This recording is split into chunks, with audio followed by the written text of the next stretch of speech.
Abuse, and Brian has suggested this already, was some kind of slow-moving tsunami that none of us saw coming. And when I look back now upon my long years as priest and bishop, it's astonishing the way my life and our life has been overtaken by abuse, the cover-up of abuse, and the aftermath. Now, when I look back, I'd have to say it took me at least 30 years to come to the recognition that what we were dealing with in abuse and its cover-up was something that was cultural. I think most of us, certainly I, went through a phase very early on in those early years that Brian has described, of denial or disbelief initially. This couldn't be true. And then another kind of denial. And eventually, under the pressure of the facts, that gave way to that sense of the bad apples approach, that this was simply the evil doing of a few bad apples. And I went through that from denial to defense for a very long time. And I think that was typical of the church generally.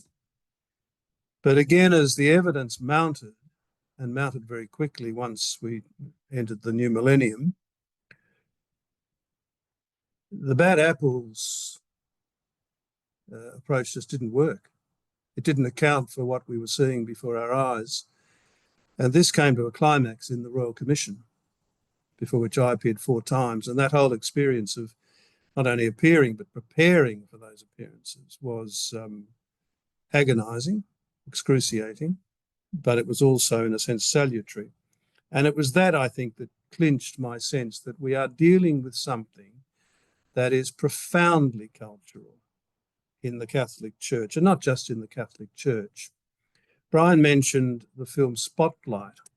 I went to see that with fear and trepidation, but I came away feeling somewhat enlightened, because it seemed to me that it was a film not so much about the Catholic Church, but about what was called at one point by the Cardinal Law character, the village. It was about Boston, because the police were up to their neck in the cover-up, as was the Boston Globe. Now, therefore, it's cultural, not just within the Catholic Church, and Brian, again, has touched on this, but in the culture of which we are part. It's everywhere. It still is. It certainly was. These elements of denial, defensiveness, and so on typified a whole culture. But it certainly typified the Catholic Church in my experience. Therefore, I came to understand, I think, that we are called to a kind of conversion, or another way of speaking of it is a Copernican shift.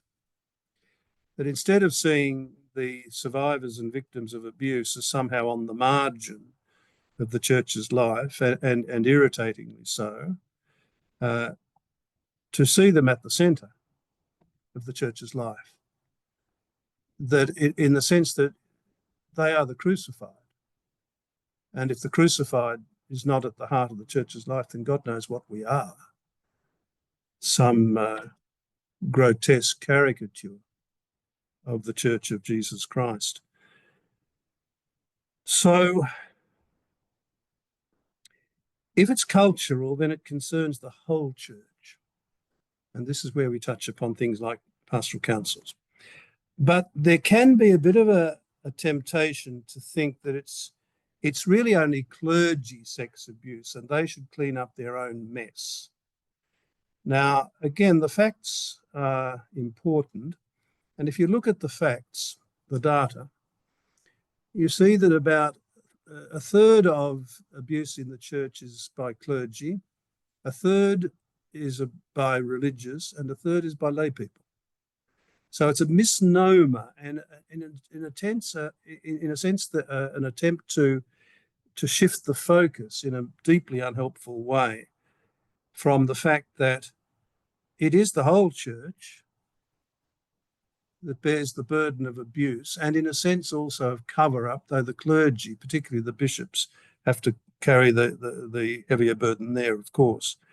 But to say that it's only a matter for the Pope and the bishops, I think is a serious misperception.